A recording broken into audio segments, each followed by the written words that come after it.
जी बिल्कुल आ रहे हैं। Okay, thank you.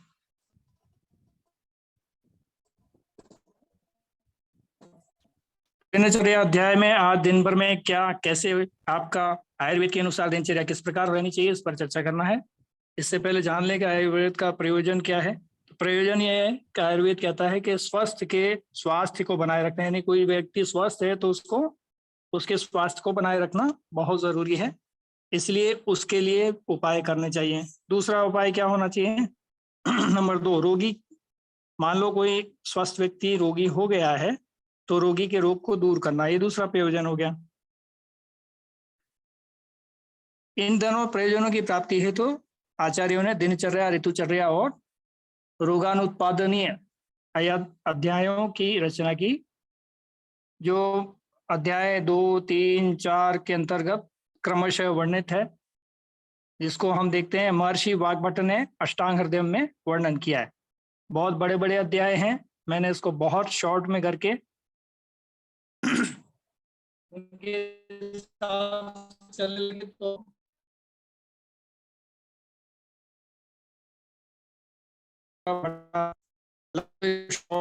से सारी चीजें लगभग कवर हो गए हैं। ब्रह्ममुहूर्त की चर्चा उन्होंने की है। ब्रह्ममुहूर्त के बारे में वो लिखते हैं कि आयु की रक्षा के लिए ब्रह्ममुहूर्त में उठना चाहिए, सुबह की सुबह सुबह उठना चाहिए। ब्रह्ममुहूर्त के बारे में उन्होंने कहा है प्रहर का ब्रह्ममुहूर्त कहलाता है, यानी सूर्य से करीबन 45 मिनट पहले का समय। आप सूर्य कहीं 5:30 होता है, कहीं 6:30 होता है, कहीं 6 बजे भी होता है। आप उधर आसाम की तरफ चले जाइए और जल्दी रहता है।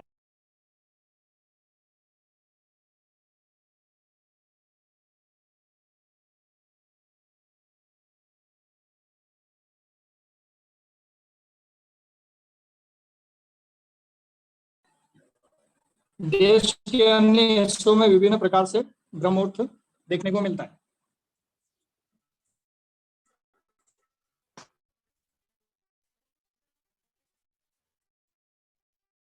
ब्रह्ममुहूर्त का जो है स्थिति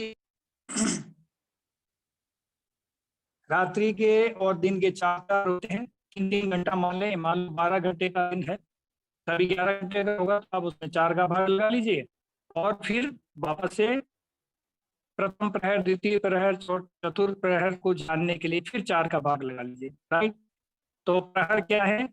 या दिन का घंटे होते हैं तो 12 घंटे में 4 का भाग लगाएंगे तो 3 घंटा, और 3 में फिर से 4 का भाग लगाया तो ये प्रथम मुहूर्त का मतलब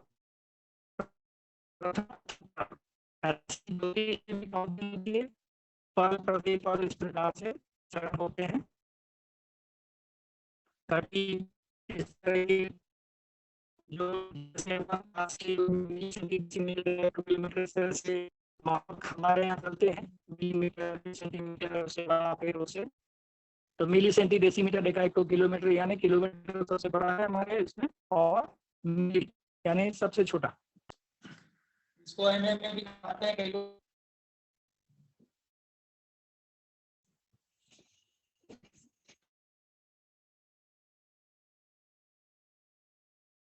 पहले प्रहर के साथ की जाती थी, तो प्रथम प्रहर, द्वितीय प्रहर और तृतीय और चतुर्थ प्रहर, यानी पहले के 3 घंटा सुबह मान लो 6 बजे सूर्योदय हो रहा है तो प्रथम प्रहर क्या हुआ? 7, 8, 9, ऐसे 6 से 7, 7 से 8, 8 से 9, यानी पहले के 3 घंटे क्या हुए? प्रथम प्रहर। और प्रथम प्रहर का प्रथम मुहूर्त, प्रथम चर क्या हुआ? 6 से 7, तो 6 से 7 का जो समय है इस भी 4 भाग करने, किसके? 6 से 9 का जो समय है उसके 4 भाग करेंगे। 4 भाग करेंगे तो 48 मिनट के समय 52 पल, यानी 52 पल को अपन काउंट करेंगे मिनट के हिसाब से तो लगभग 47 पॉइंट समझता है, उसको 48 मान के हम बोले तो 48 मिनट का एक समय हमारे सामने कैलकुलेशन में आता है। ऐसे ही दिन का प्रथम प्रहर, द्वितीय, तृतीय, चतुर्थ प्रहर जो होता है शाम तक आ जाता है। शाम को मान लो वापस से लेकर के शुरू होता है प्रथम प्रहर, रात्रि का प्रथम प्रहर कहलाएगा। तो 6 से 7, 7 से 8, 8 से 9, ठीक इसी प्रकार इसे 4 का भाग लगा करके 4 चरण हो जाएंगे। तो प्रथम चरण, द्वितीय चरण और तृतीय चरण या चतुर्थ चरण या उसे मुहूर्त भी कह सकते हैं, राइट। तो इस तरह से काउंटिंग होती है। तो यहाँ लिखा है रात्रि का अंतिम प्रहर, रात्रि का प्रथम प्रहर 6 से 9, 9 से 12 द्वितीय, और तृतीय में 12 से 3 और 3 से 6 वापस क्या हुआ, एग्जाम्पल के तौर पर हमारा चतुर्थ प्रहर हुआ। और चतुर्थ प्रहर का अंतिम मुहूर्त लिखा, अंतिम मुहूर्त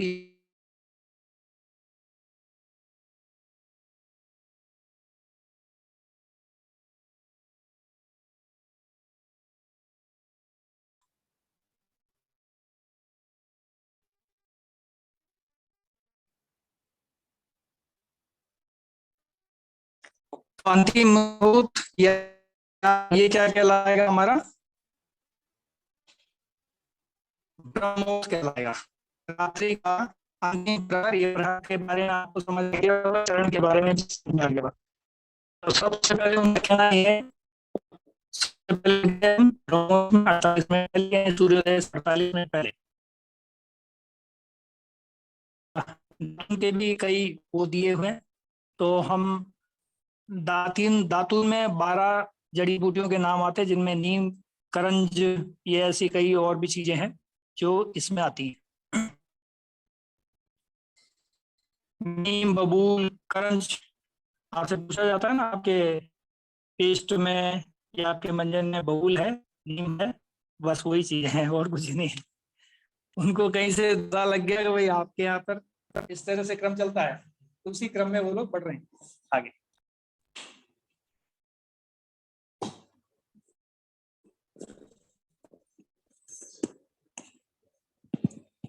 तो शरीर की जीर्णता और अजीर्णता का विचार करके मलोत्सर्ग करें, यानी जीर्णता और अजीर्णता का ख्याल करना है।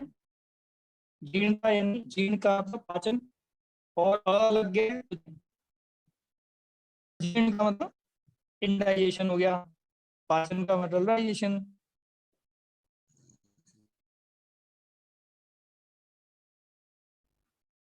तो यहाँ पर बोला गया है कि जीर्णता और अजीर्णता का विचार करके मलोत्सर्ग करें। तो मल का त्याग करना है सुबह सुबह। कैसे? जीर्णता और अजीर्णता का ध्यान रखते हैं।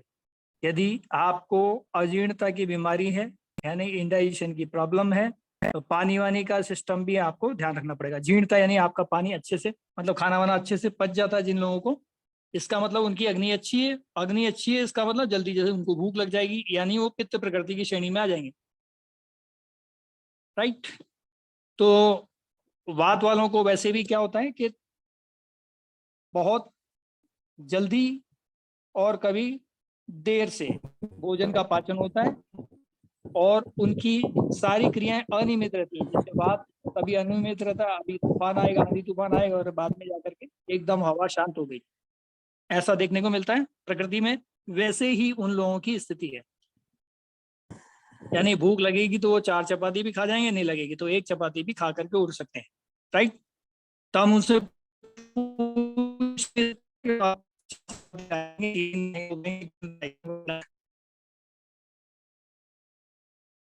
राइट, इस तरह के सामने आ सकते हैं। तो यदि वह प्रकृति का आपके घर पे कोई व्यक्ति आएगा तो आपको पता है उससे कैसे निपटना है। तो खाने का विचार में इस तरह से निपटा जा सकता है। तो यहाँ जीर्णता और जीर्णता का विचार जो है करके मल का त्याग करना चाहिए। यदि आपको खाना अच्छे से पच जाता है, भूख बहुत ज्यादा लगती है, इसका मतलब आपकी अग्नि तेज है, इसका मतलब पित्त प्रकृति यानी पित्त बढ़ा हुआ है। तो ऐसे व्यक्ति जो हैं गुनगुना पानी या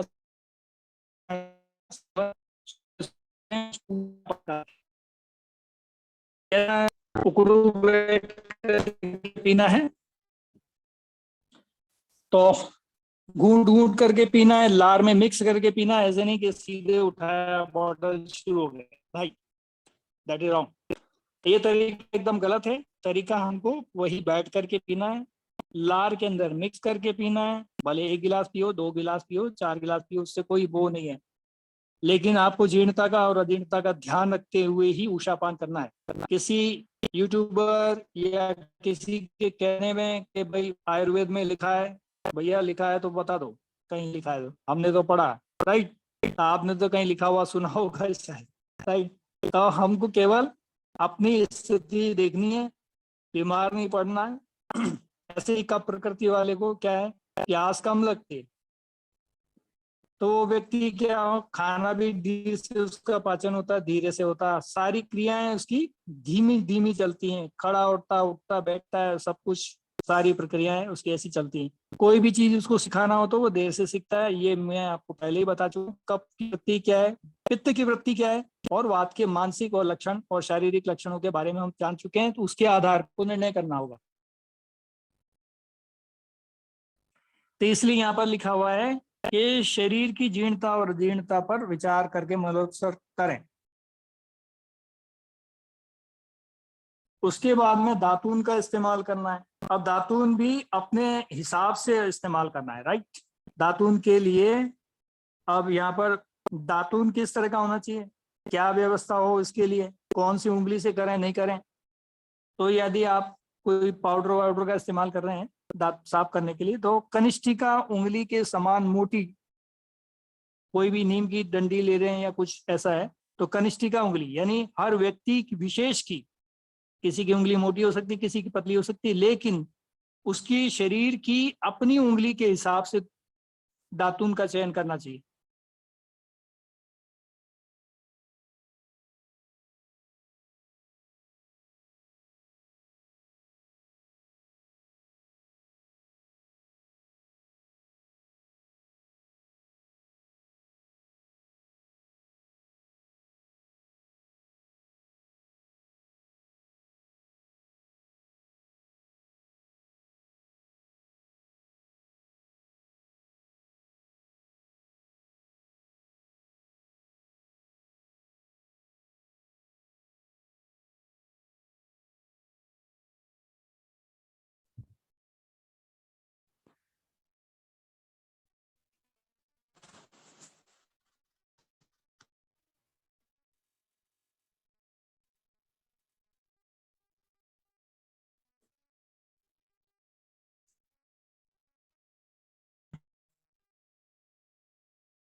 सर आपका वॉइस फिर से नहीं आ रहा है थोड़ा।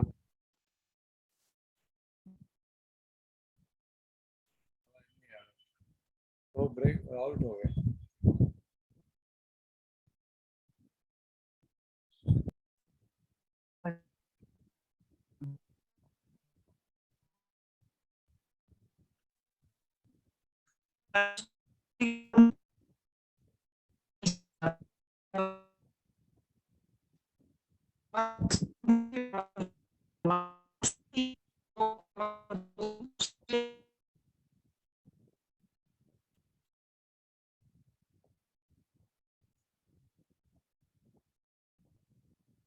हाथ की आवाज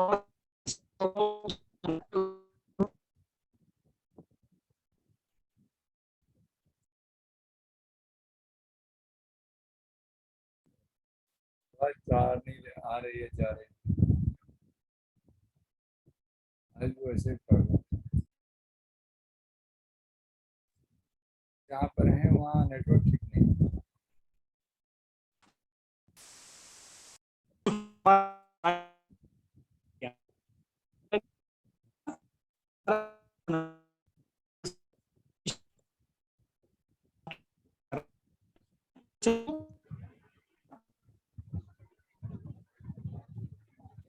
अच्छा, आवाज तो क्लियर नहीं आ रही।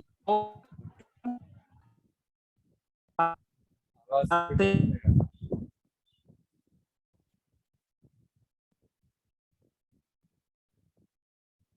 से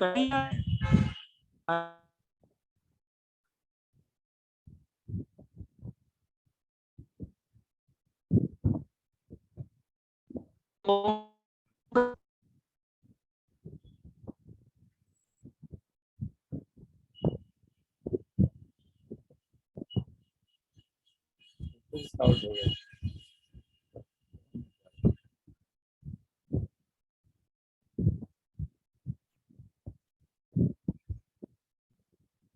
बारह अंगुल जो है उसकी लंबाई होनी चाहिए, इस पर हम चर्चा कर रहे थे।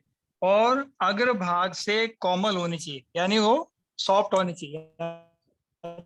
तो दांतों से दबा करके पतला कर सकते हैं, छोटा कर सकते हैं और कोमल बना सकते हैं।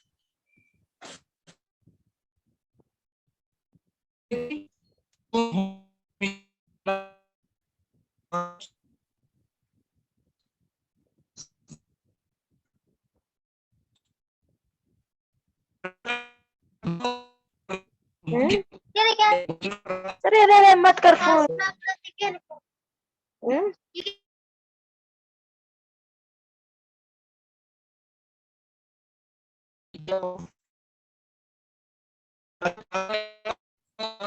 मुश्किल लग रहा है आपका, आवाज आता है फिर चला जाता है।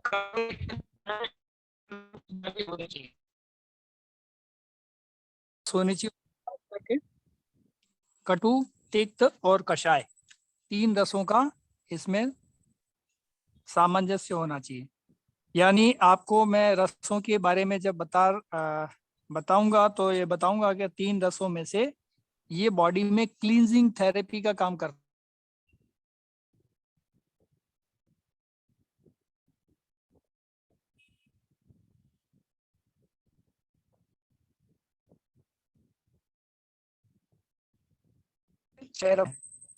देखिए, वो हिंदी साहित्य में जाएंगे तो आपको अलग 9 रस दिखेंगे, और 9 रस को नहीं, आयुर्वेद में 6 रसों का वर्णन आता है।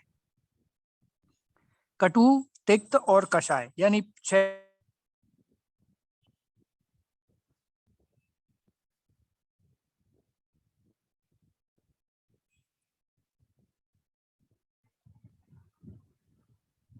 सर आवाज फिर से से बंद हो गई। हाँ जी, आवाज फिर आवाज से तो आ ही बंद हो नहीं रही गई। है अब। हाँ अभी आ रही है आवाज? अभी आ रही है। जब आप पूछते हैं तो, जब आप अपना लेक्चर शुरू करते हैं तो बंद हो जाती है।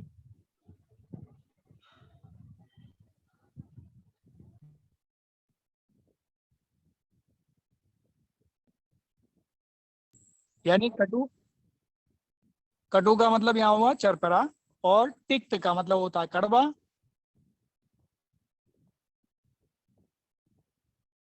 Sir voice are not clear.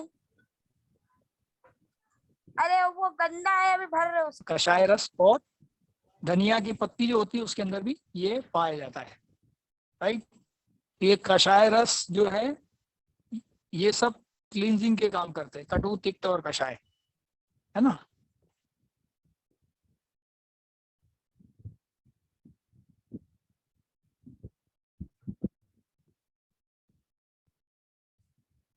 चीजों का इस्तेमाल वहां बताया गया है।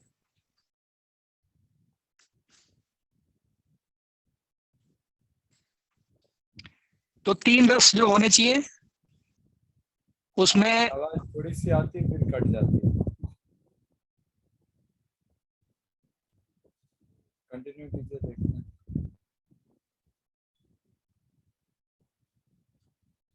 आपको पता ही है,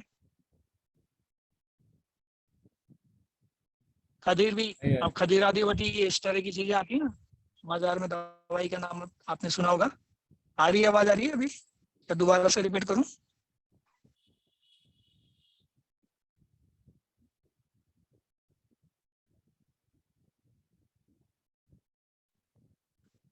करंज, अर्जुन, इन वृक्षों की जो है होनी चाहिए, ऐसा बताया गया। दातुन, निषेध, यानी निषेध किसको करना चाहिए? मतलब ऐसा व्यक्ति जिसको धातु नहीं करना है। किनका? ये कटुतिक्त कषाय वाली चीजों का धातु नहीं करना है। किनको नहीं करना? जिनको अजीर्ण यानी इंडाइजेशन की प्रॉब्लम चल रही है, या जिनको उल्टी आती है तो वो नहीं करेंगे, और श्वास काश के रोगी नहीं करेंगे। और कौन नहीं करेंगे? जिनको बुखार उखार है, अर्दित यानी उल्टी आना है, है ना। तृष्णा, जिसको बहुत ज्यादा प्यास व्यास लगती है, क्यों? क्योंकि ये कटु तिक्त कषाय जो रस है प्यास भी बढ़ा सकते हैं। मुखपाक, हृदय, नेत्र, शिर व कर्ण रोग से पीड़ित रोगियों को दातून नहीं करनी चाहिए। ठीक है, इनमें से जिस किसी को जो रोग हो तो उनको ना करें। उसके बाद में आचार्य कहते हैं अंजन। अंजन के बारे में बताते हैं। आचार्य ने 2 प्रकार के अंजन का उल्लेख किया है। सौवीरांजन यानी नेत्रों के लिए हितकारी अंजन, जिसका प्रतिदिन प्रयोग करें, ऐसा बताया गया। अब नेत्रों के लिए जो प्रतिदिन अंजन, जैसे हमारे घरों में होता था, नॉर्थ इंडिया में चले जाइए या बाकी जगह पर आप देखते हैं तो बच्चों के लिए क्या करते हैं, काजल पारते हैं। काजल पारने का मतलब क्या, एक कोई सरसों का तेल ले लेते हैं, उसमें एक बत्ती रख देते हैं, फिर सरसों के तेल में बत्ती जलाते हैं दिए में, और एक उल्टी चम्मच उसके ऊपर रख दी जाती है। उसके पास उसके ऊपर जो सरसों के तेल की कालों से जो आती है, ये क्या कर रही है, यानी उसका ऑक्साइड हो गया ये तो एक तरह का। किसका? सरसों का ऑक्साइड। सरसों का गुण क्या है? सरसों का तेल का गुण है वही तिक्त, और है ना, तिक्त भी है यानी हल्का कड़वा है वो, और क्या है, तीखा है। तो तीखा है तो क्या करेगा, आंखों की सफाई करेगा, मिर्ची जैसा। आंखों में जलन होती है ना, सरसों के तेल में आप पकौड़ी तलते हैं या घर में कोई सब्जी वगैरह कुछ बनाते हैं तो आंखों में जलन होती है, पूरे घर के अंदर आंख नाक कान सारे स्रोत खोल देता वो सही। तो इतना खतरनाक आइटम है, इसलिए उसके अंदर इसको पारा जाता है काजल को, और फिर उसको आंखों में बच्चों के लगाया जाता है। बच्चों की अवस्था क्या है, कफ की अवस्था है, और कफ की अवस्था में आंखों में कोई ज्यादा डिफेक्ट पैदा ना हो जाए, कफ को हटाने के लिए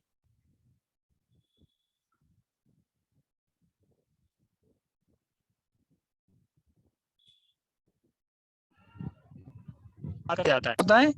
100 वीरांजन कहा जाता है। 100 वीरांजन है ये। और रसांजन तो नेत्र तेजोमयी, नेत्र तेजोमयी मई जिनको विशेषकर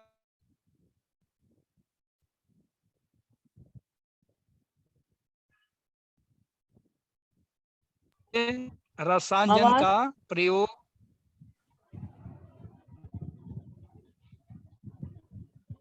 आवाज आ रही है अभी? फिर से शुरू बीच में करो। कट जाती है। अच्छा, फिर से रिपीट कर देता हूँ। ओके, तो एक तो 100 वीरांजन और एक रसांजन। रसांजन क्या चीज है, आप जैसा समझते हैं रस, रस का मतलब क्या होगा, लिक्विड फॉर्म से होगा, है ना। तो पहले वाला तो क्या हुआ, वो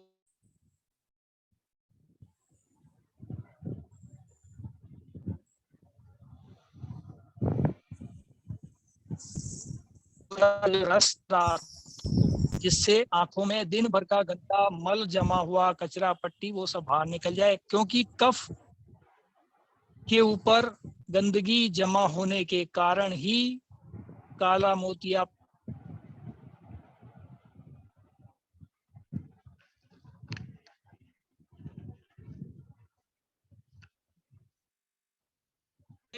और आंखों की अग्नि तत्व की कमी पाई जाती है वहां पर। तब ये क्या होता आकर के ऊपर से ये बाहरी कुछ भी चीजें जो आकर के उड़ करके मिट्टी कचरा डस्ट या छोटे मोटे वायरस जो हमारे आंखों में रास्ता मतलब उनको खाने को चाहिए, और कफ की वहां वृद्धि हो जाती है। तो वायरस को क्या चाहिए, मीठा चाहिए, और कफ की तासीर क्या है, मीठी है। तासीर ठंडी है और मीठी है उसकी, तो मीठा हर जीव को चाहिए। इसलिए आंखों में कोई ना कोई वायरस बैक्टीरिया प्रवेश कर जाए, उससे बचने के लिए, उसकी सफाई करने के लिए ऐसे अंजन का प्रयोग करना चाहिए। कब करना चाहिए? प्रत्येक इनका रसायन का जो प्रयोग 7 रात्रि में एक बार करें। मतलब 7 रात्रि यानी 7, जैसे सोमवार बुधवार शुक्रवार शनिवार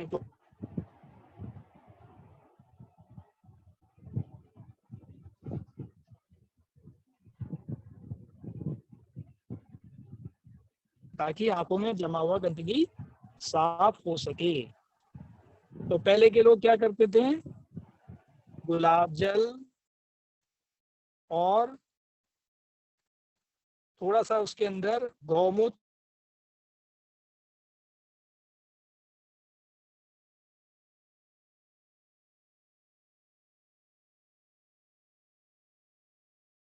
ऐड करके इसको उपयोग करते थे, जिससे आंखों में गंदगी जमा है। प्याज के रस की जगह जो प्रयोग नहीं करते हैं, कुछ और दूसरे प्रयोग भी आप कर सकते हैं। नारंगी के छिलके का रस भी यूज कर सकते हैं। नींबू का 1 चम्मच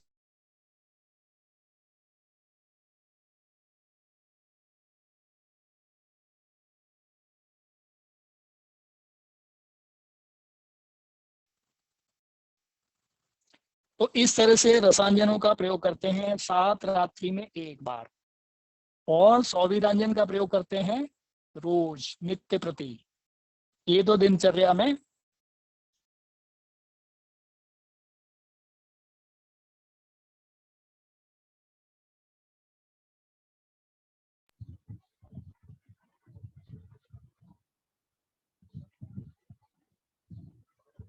इससे सौविरंजन क्या होता है, एक बार फिर से बताएंगे? अतः मनुष्य प्रतिदिन यानी हर व्यक्ति को, मनुष्य का मतलब स्त्री पुरुष बच्चा और जो भी है घर के अंदर परिवार में, सब मनुष्य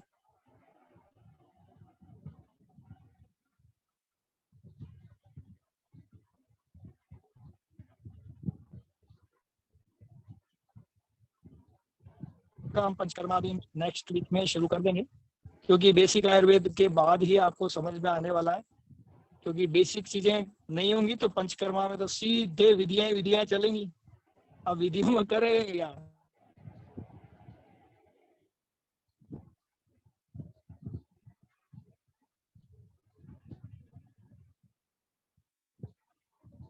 ये करते ही ये वाली चीजें आपके पंचकर्मा की शुरू हो जाती हैं। तो नस्य आदि सेवन विधि। अब नस्य कैसे करेंगे? अंजन के बाद क्रमशः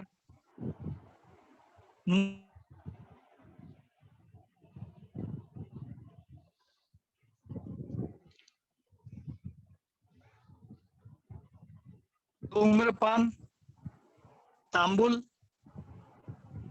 से सेवन करें। क्या करना है? धूम्रपान तांबुल से सेवन करें। कैसे करेंगे? नस्य यानी नाक के अंदर कोई भी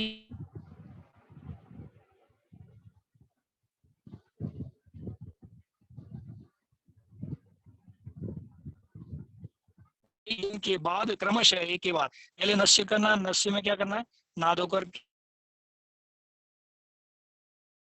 क्या है, नाक में गाय का घी आसानी से आप डाल सकते हैं, 2 बूंद राइट में 2 बूंद लेफ्ट में, क्योंकि सारी बीमारियां खुश्की से पैदा होती है। नाक के अंदर खुश्की होगी तो आपको सबसे पहले छींकें आना शुरू होंगी, और आज के डॉक्टरों के पास जाएंगे तो कहेंगे ये छींके केवल एलर्जी से है, आप सेट्राजिन ले लो, एविल्डेक्सेना ले लो, एविल्डेक्सेना 25 ले लो। उसके बाद में धीरे धीरे करके वो बॉडी रेजिस्टेंस कर जाएगा, फिर वो 25 की जगह 50 हो जाएगा, ऐसे करके बढ़ता जाएगा क्रम। राइट। तो दवाइयों की डोज बढ़ती जाती है, लेकिन दवाइयों की कमी नहीं हो पाती। समस्या क्या थी? समस्या थी वहां पर ड्राइनेस। ड्राइनेस को दूर करना गाय के घी के साथ में जो बना हुआ नस्य कर्म होता है वो कर सकते हैं। अपनी प्रकृति के अनुसार कर सकते हैं, पित्त प्रकृति के लोग ऐसा कर सकते हैं। और भी कई प्रकार के तेल आते हैं, वो सब जो नस्य विधि में जब वो पंचकर्मा करेंगे तो वो सारी की जानकारी मिल जाएगी, कैसे बनाना, कैसे क्या करना, वो सारी चीजें। गंडूश, गंडूश का मतलब होता है मुंह में कोई तेल भरना अपनी प्रकृति के अनुसार, कपित्तवात के हिसाब से अपनी प्रकृति के अनुसार। कफ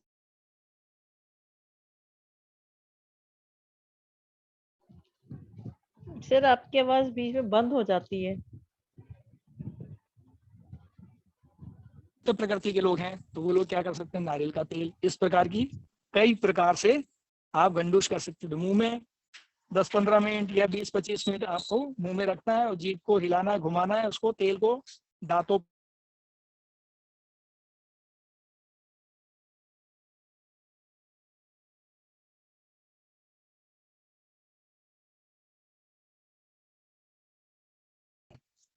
तो अपने हिसाब से इसकी व्यवस्था आप खुद करें। उसके बाद में धूम्रपान किससे करना? तांबुल से सेवन करें। तांबुल का मतलब तंबाकू। धूम्र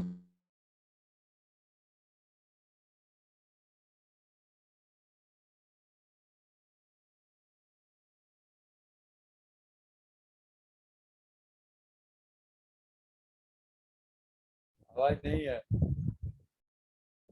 आता जाता है क्लास। शरीर में जमा हुए कफ को बाहर निकालेगा, राइट। इसलिए ये तांबुल का सेवन। सर आपका आवाज आ नहीं रहा बीच बीच में। बहुत बार आवाज नहीं आ रहा, पूरा क्लास डिस्टर्ब हो रहा है। नहीं हुई थी। आपकी आवाज नहीं आ रही। तांबुल निषेध। तांबुल निषेध किन लोगों के लिए बोला है? यानी तंबाकू का निषेध किन लोगों को करना चाहिए? या तांबुल वालों के लोगों को। तांबुल मतलब तांबुल का जो धूम्रपान है ये किसको नहीं करना चाहिए? तो क्षत यानी जो कमजोर व्यक्ति है, रक्त पित्त जिनको रक्त पित्त की बीमारी है, जिनको रक्त धातु में पित्त बढ़ा हुआ है, यानी पित्त शरीर में बढ़ा हुआ है, या पित्त प्रकृति के व्यक्ति हैं उनके लिए, या रूक्ष प्रकृति के, ड्राई प्रकृति है उनकी।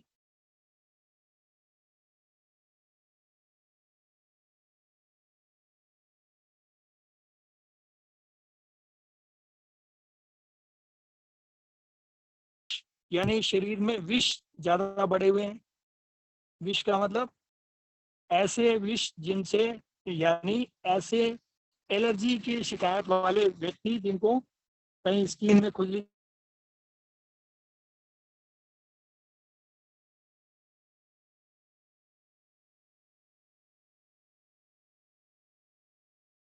इसके कारण क्या हुआ? रक्त दूषित हो गया। रक्त दूषित होने के कारण उसको रक्त पित्त भी कहा जा सकता है, या विषैला रक्त हो गया है ना, विषैला। तो ऐसे व्यक्ति को इसका प्रयोग नहीं करना चाहिए। मूर्छा जिनको चक्कर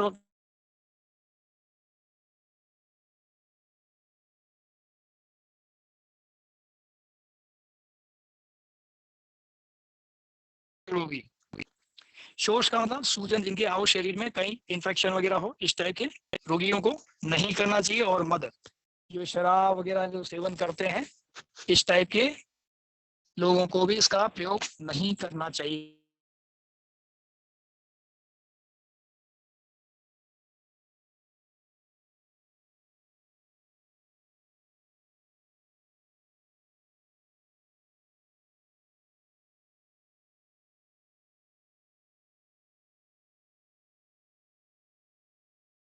आप बीमार हो, यदि आपको स्वस्थ रहने की प्रक्रिया करनी है तो ये आपको ऐसा ही करना पड़ेगा।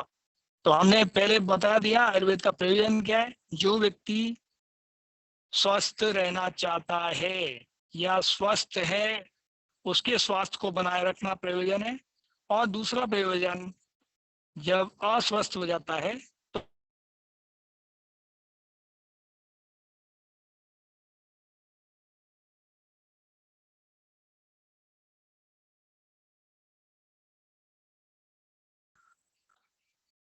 अभ्यंग किसको करना चाहिए? बुढ़ापे व्यक्ति को, है ना, जो बुढ़ा आदमी हो उनको, क्योंकि वात प्रकृति है, उनकी वात की अवस्था है, वात प्रकृति नहीं, वात की अवस्था है, या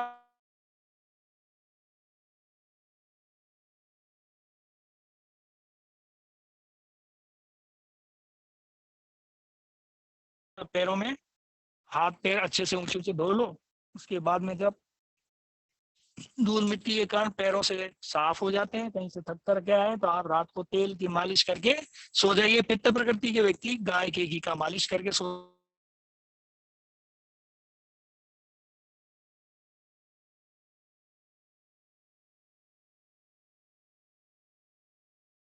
आवाज तो आती आती है फिर चली जाती है।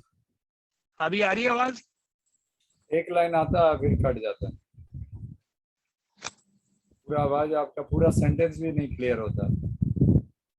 तो क्या करूं? दो नहीं, क्लास बेकार हो गया, क्लास में कुछ समझ में नहीं आया।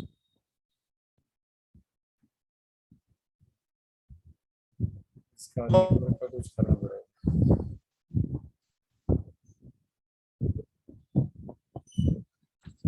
आ रही है आवाज?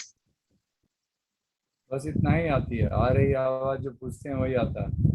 जब सेंटेंस आप पूरा बोलते हैं तो आधी सेंटेंस आती है, आधी निकल जाती है। आधी नहीं आती। अच्छा, अभी आ रही है? दादा, हाँ जी दादा, आप फिर वॉइस से रिकॉर्डिंग करके भेज सकते हैं पूरा चैप्टर। उसके बाद कोई क्वेश्चंस हो तो हम बाद में ऑनलाइन जूम क्लास में पूछ सकते हैं। हाँ, ये इजी ये हो ऐसे ठीक जाएगा और रहेगा। उससे डिस्टर्ब नहीं वही तो होगे। बात है, हमें बहुत नॉलेज लंबा चाहिए हो जाएगा। आपसे ही दादा, हमें आपसे ही नॉलेज चाहिए, इसलिए और कोई तरीका है नहीं। तो आप अपना ऑडियो है उसे आप रिकॉर्ड करके भेज रिकॉर्ड दीजिए करके हमें। भेज दे सकते हैं, हाँ जी। या तो कोई कोई नेक्स्ट में एक व्यवस्था बन सकती है, यहाँ कहीं वो बता रहे हैं कोई जगह, तो वहां जाकर के बैठना होगा, फिर जाकर के तो उनके पास में पूरा टावर भी लगा है ऊपर, तो वहां हाँ बैठ करके कोई व्यवस्था वही बनाते हैं। करिए, वही करिए नेक्स्ट क्लास में, क्योंकि 2 क्लास तो बेकार हो गया, ट्यूसडे और थर्सडे का। हाँ, वो देख बार लीजिए बार रिपीट दादा। करना पड़ रहा है। हाँ जी। नहीं तो कल आप कर सकते हैं क्या? है कल आपका दूसरा क्लास है। क्या चीज? कल अरे दूसरा क्लास कैसे कर रहे हैं? वो भी तो आपका क्लास होगा ना, Monday Wednesday Friday. Monday Wednesday में तो अभी कोई दिक्कत आई नहीं, उन्होंने तो कोई अभी शिकायत की नहीं, रिकॉर्डिंग भी आ रही है उनकी।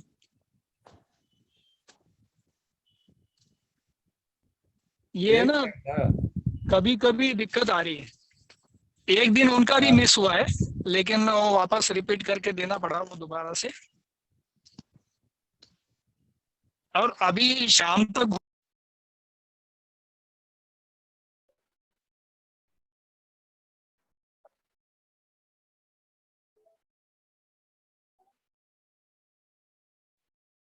हाँ, तो हम अध्ययन करते, अध्ययन के लिए है।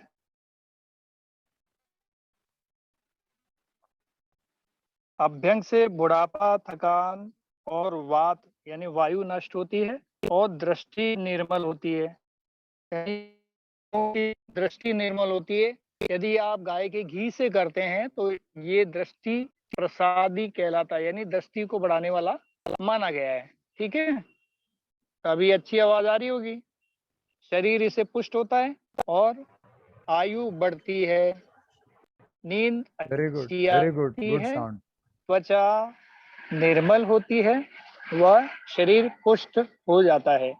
और अभ्यंग को मुख्यतः किस पे करना चाहिए, कौन कौन से अंगों पर करना चाहिए, तो इसके भी लिए अलग से निर्देश दिया गया है। सिर के ऊपर करना है और कर्ण यानी कानों के अंदर तक करना है। ऐसा नहीं करना कि कान में ऊपर से लगा दिया।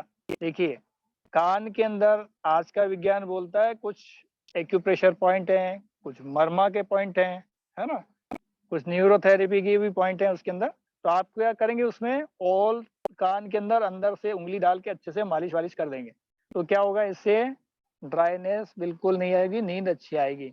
तो मुख्यतः कहाँ करना है, सिर पे करना है, कानों पर करना है और पैरों पर तो करना ही करना है। पूरे शरीर पर करें तो बहुत बढ़िया, नहीं कर पाते हैं तो कम से कम इन 3 जगह पर तो करें, क्योंकि अभी सब भागदौड़ वाला जीवन जी रहे हैं। तो ऐसी अवस्था में हम लोगों को क्या करना होगा, केवल और केवल यदि करना चाहते हैं कि अभ्यंग करें ही करें, डेली करना है, क्योंकि ये तो दिनचर्या का हमारा हिस्सा है, तो केवल सिर पर, कर्ण पर, पैरों पर करना चाहिए। और मैं और जोड़ देता हूँ इसके अंदर, नाभि पर जरूर करें। ये हमारे कोर्स में नहीं है, लेकिन मैं इसलिए जोड़ रहा हूँ कि मेरे जो पिछले दिनों के अनुभव रहे हैं, पिछले 35-40 सालों में जो पेशेंट आते हैं उनके साथ हम जो करते हैं वो नाभि वाला अभ्यंग जरूर करें। ठीक है, अब अपन आगे बढ़ते हैं। निषेध किन के लिए मना किया गया, अभ्यंग किन को नहीं करना है, निषेध।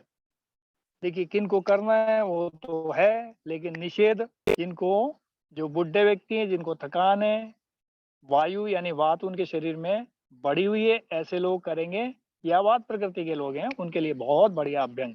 और पित्त प्रकृति के वाले भी लोग घी का व्यंग कर सकते हैं और तेल से वात वाले कर सकते हैं, राइट। अब निषेध किन के लिए बोला, तो कफ पीड़ित, जिनको खांसी जुकाम कफ बढ़ा हुआ बहुत ज्यादा है ना, खांसी यानी सूखी खांसी नहीं, गीली खांसी, सूखी खांसी में तो आप कर सकते हैं, गीली खांसी है जिनको, कफ आता है शरीर में, कफ बढ़ा हुआ है, या मोटापा है शरीर में, भारीपन है जिनमें, और भी कफ से जुड़ी हुई समस्याएं बीमारियां हैं, तो उन सबको क्या करना है, कफ पीड़ित लोगों के लिए निषेध माना गया है। शोधन कर्म के पश्चात वो अजीर्ण रोगी, जिनको इंडाइजेशन की प्रॉब्लम है, वो लोग भी ना करें। और शोधन कर्म के पश्चात जिनको पंचकर्मा किया गया है और उनका शोधन कर दिया गया है, शरीर की शुद्धि कर दी गई पंचकर्मा के माध्यम से। पंचकर्मा क्या करता है, दो तरह के काम करता है, शोधन करता है, तो शरीर में से जो रोग होते हैं उनको पहले बढ़ाता है और फिर उनको निकाल के बाहर फेंक देता है।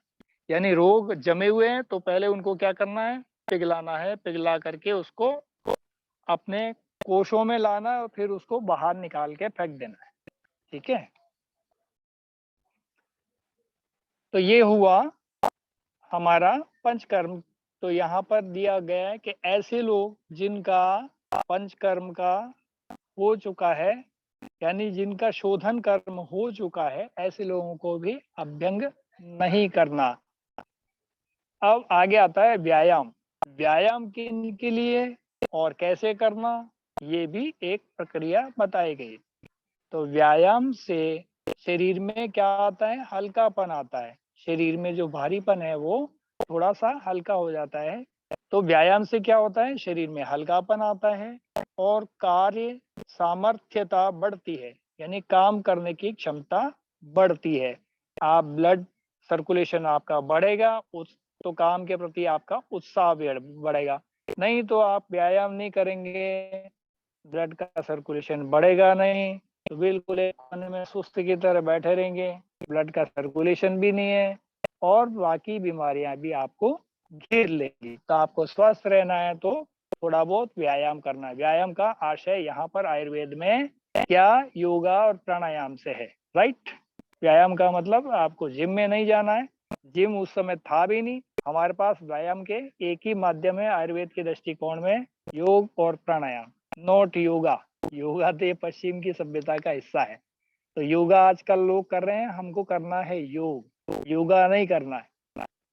हमें 108 सूर्य नमस्कार रोज नहीं करना है, एक एक आसन पे एक एक मिनट स्टेबल करना है, स्टैंड करना है, आपको रुकना है। ऐसे 10-12 मिनट आप 12 आसनों पर देंगे तो ये आपका ये कार्य हो सकता है। थोड़ा बहुत आप सूक्ष्म व्यायाम वगैरह करें, बहुत ज्यादा से शुरू नहीं करें, क्योंकि कई लोगों को शुरुआत में शरीर में अकड़न रहती है, तो धीरे धीरे अपनी स्थिति को देखते हुए ये सब करें और बिना आचार्य के निर्देशन पर ना करें। ऐसी यहाँ पर व्यवस्था आयुर्वेद में बताई गई, क्योंकि हमें पता ही नहीं होता है कि कब क्या करना है।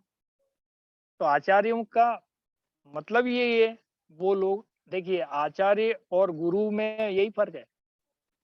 गुरु कहे सो कर, गुरु करे सो ना कर, गुरु कहे सो कर, गुरु कहे करे सो ना कर।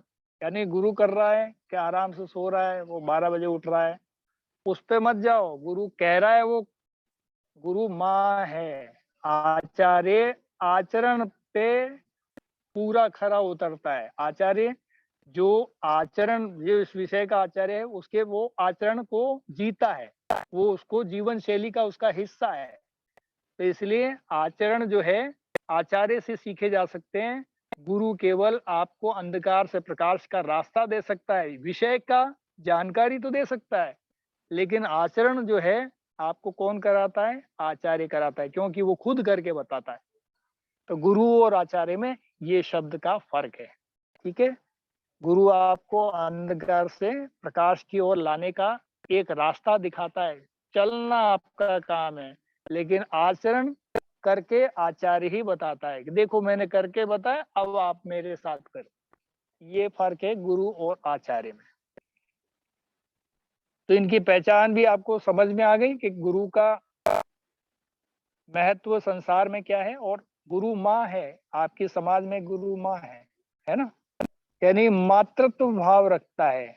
आचार्य मातृत्व भाव नहीं रखेगा, आचार्य आपको कड़ाई से पालन कराएगा, ठीक है। वो तो जो कर रहा है वो खुद आपको कड़ाई से पालन करेगा। ममत्व की आशा बिल्कुल ना करें, क्योंकि आचार्य से ममत्व की आशा करोगे तो ये जो समाज है ना, इतना निठल्ला हो जाएगा कि कोई काम ही नहीं करेगा। अरे ठीक है बेटा, अभी दुआ आसान नहीं है, कोई बात नहीं, अगली बार कर लेंगे। तो फिर वो ना तो कर पाएगा ना सीख पाएगा, राइट। तो इसलिए उससे ममत्व की आशा बिल्कुल ना करें। ममता केवल गुरु के माध्यम से ही मिलती है। आचार्य तो सीधे तौर पे आपसे पालन कराएगा ही, और आपको करना पड़ेगा, राइट। इसलिए आचार्यों के देख रेख में इन चीजों का अच्छे से आप व्यवहार में ला सकते हैं। तो आचार्यों के समक्ष खड़े रह करके आप इन व्यवस्थाओं को पालन करें। तो व्यायाम में यहाँ पर शरीर में व्यायाम क्या कर रहा है? हल्कापन देता है, कार्य की सामर्थ्यता देता है, और अग्नि की तीव्रता देता है। अग्नि तीव्रता।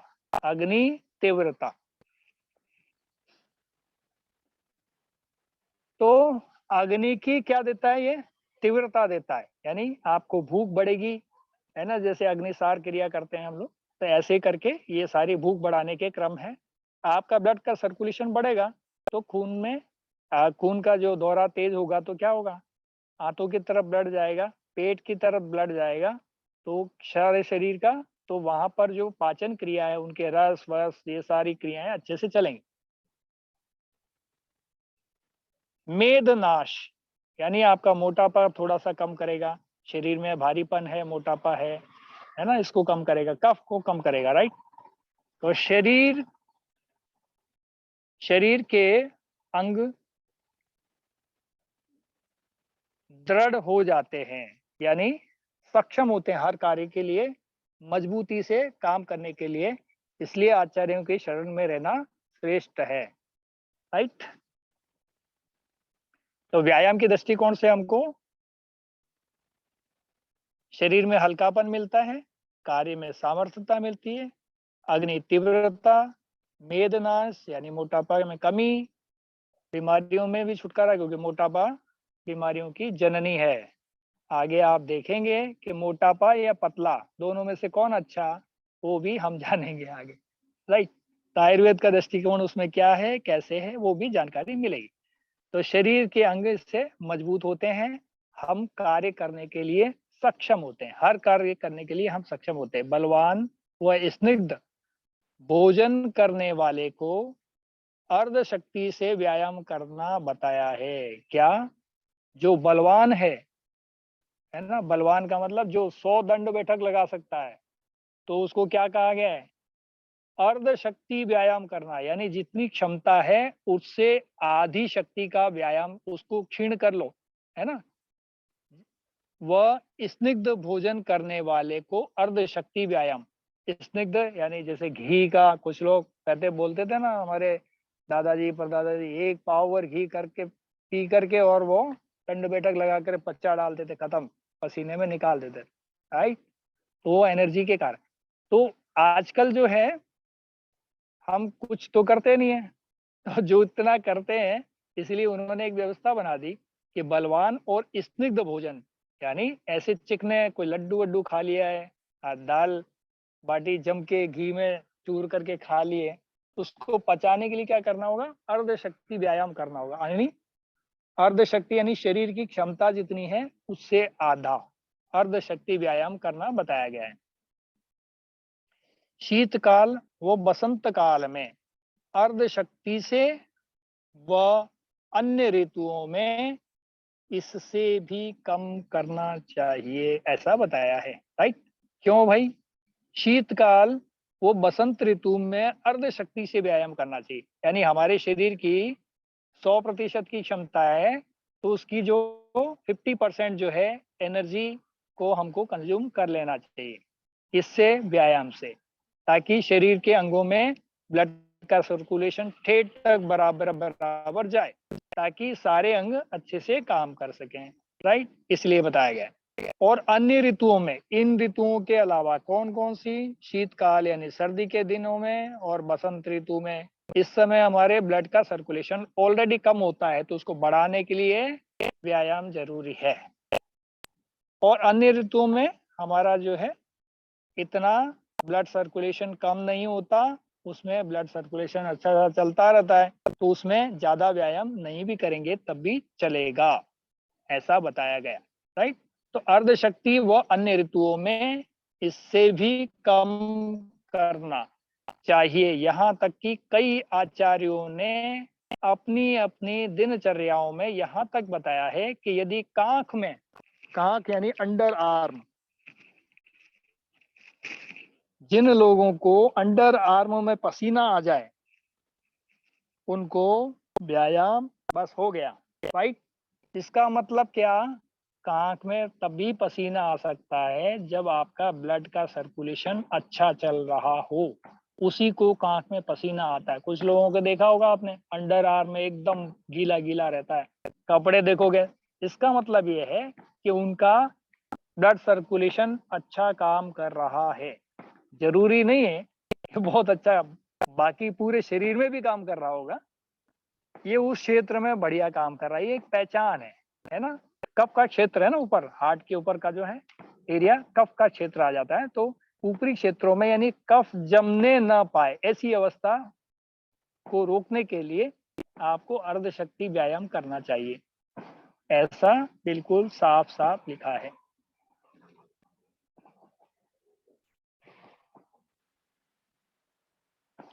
व्यायाम के पश्चात संपूर्ण शरीर का मर्दन करना चाहिए। मर्दन का मतलब ये नहीं होता मार देना, है ना, शरीर को मारना नहीं है, तो शरीर का, संपूर्ण शरीर का मर्दन करना चाहिए। मर्दन का मतलब किसी चीज को रगड़ना या घिसना या दबाना, मतलब वो सारे शरीर में कोई भी ऐसी चीज मसाज करना, या आज की तारीख में जो ये जो आपने देखा होगा ना, शरीर को मालिश वालिश करते हैं, जम के जो रगड़ के करते हैं अच्छे से, वो वाला मर्दन बताया गया, ताकि ब्लड का सर्कुलेशन और अच्छा हो और जो शरीर में से थोड़ा बहुत गंदगी जो बची है वो भी शरीर से बाहर, टॉक्सिक मटेरियल बाहर निकल जाए। अब इसके अयोग्य व्यक्ति किसको माना है, ये सब करना बता दिया, लेकिन किन व्यक्तियों को, अरे वही कोई बीमार शैया पे पड़ा है, उसको उठा के नहीं, साहब आचार्य ने कहा है खड़े हो जाओ, खड़े हो जाओ, आपको करना ही होगा, है, हमारे आचार्य जी ने कहा है, नहीं भाई, उनके लिए थोड़ी सी छूट है। किन लोगों के लिए छूट है, जो वात पित्त रोगी हैं, जिनका वात बढ़ा हुआ है और पित्त भी बढ़ा हुआ है, जिनके शरीर में वात का मतलब फिर पतले दुबले होंगे, क्रश होंगे, या वात के रोगी हैं, जिनके शरीर में दर्द वर्द हो रहे होंगे यहाँ वहाँ। अब किसी को हाथ पैर का दर्द है, आप खड़ा कर दो, दो आदमी मिलकर कर, नहीं, आचार्य जी ने बोला है खड़े हो जाओ भाई। ब्रह्म मुहूर्त में बेचारा उठने की क्षमता ही नहीं रखता है। या जिनके शरीर में पित्त बढ़ा हुआ है, यानी अग्नि तत्व तो बहुत ज्यादा बड़ा है, यहाँ वहाँ जलन वलन हो रही है और ब्लड का सर्कुलेशन उसका तेज हो रखा है ऑलरेडी, और वात भी बढ़ा है, ऐसी कंडीशन में आप क्या उसको खड़ा कर दोगे, नहीं, तो उनके लिए छूट। बालक तो बेचारा वैसे ही उछल कूद करके अपनी एनर्जी को कंज्यूम कर लेता है, तो उसके लिए कोई रिस्ट्रिक्शन नहीं है कि साहब करना ही करना है, वो करे तो अच्छा, ना करे तो अच्छा, राइट। वैसे संस्कार के दृष्टिकोण से बच्चों को ये सारी चीजें सिखाने के हिसाब से करवानी चाहिए, अच्छा है, लेकिन उनके लिए यहाँ पर छूट बताई गई। वृद्ध व्यक्ति, जो ऐसा व्यक्ति है जो अपनी संपूर्ण क्रियाओं को, जो दैनिक निवृत्ति, दैनिक क्रियाकलाप को करने में सक्षम नहीं है, ऐसा वृद्ध व्यक्ति यानी उसकी वात की अवस्था है, तो वात व्यायाम करने से बढ़ जाता है, ऑलरेडी उसकी वात की व्यवस्था चल रही है, तो ऐसे व्यक्ति को कराएंगे तो क्या होगा, वात बढ़ेगा। शरीर के, आयुर्वेद का नियम क्या है कि शरीर में जब भी आप शरीर के अंगों को जरूरत से ज्यादा काम लेंगे या किन्हीं अंगों को ज्यादा काम मिलेंगे तो उनमें वात की वृद्धि होती है, और वहां तो ऑलरेडी वात बढ़ा हुआ है, इसलिए उनको क्या बोला, चुप आराम करो भाई। तो कारण रटना नहीं, आयुर्वेद को समझना है ना। खाली किताब में लिखा है भाई अयोग्य व्यक्ति कौन, वात पित्त वाले रोगी जो हैं वो बालक, वृद्ध और अजीर्ण। क्यों भाई, कारण भी तो होना चाहिए उसके, खाली लिख देने से तो हुआ नहीं, राइट। तो रटना नहीं है, हमको क्या करना है, उसके कारणों को समझना है, क्यों है ऐसा, राइट। तो ये ही वैज्ञानिकता है।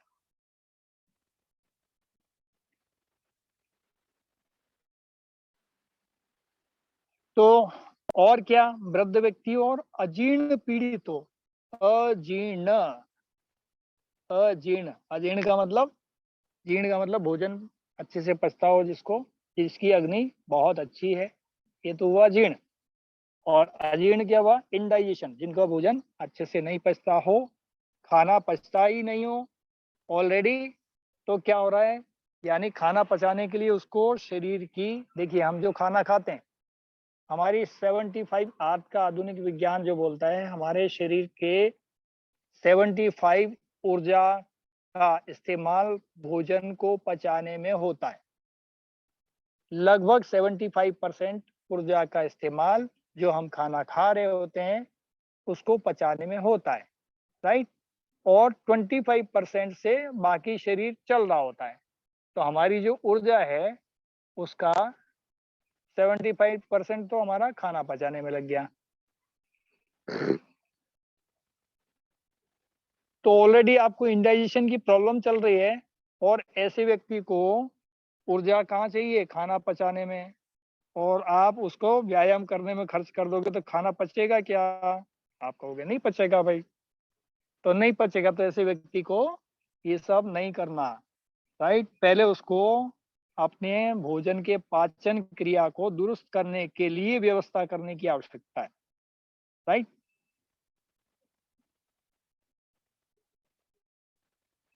अति व्यायाम से हानि, तो अति व्यायाम यानी जरूरत से ज्यादा जो व्यायाम करते हैं उनको क्या क्या हानि हो सकती है, तृष्णा, प्यास व्यास लगना, क्षय रोग, है ना, इस प्रकार के रोग हो जाते हैं।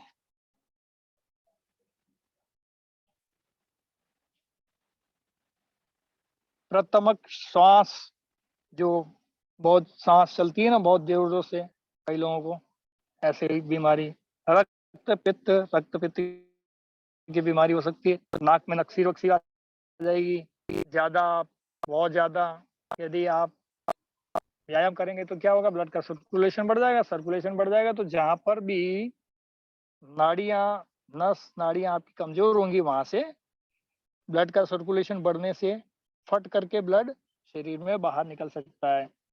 तो पित्त प्रकृति के व्यक्तियों को अक्सर का नक्सी आ जाती है, किसी को कहाँ से आ जाता है ब्लड, है ना, ये सब क्रम होता है।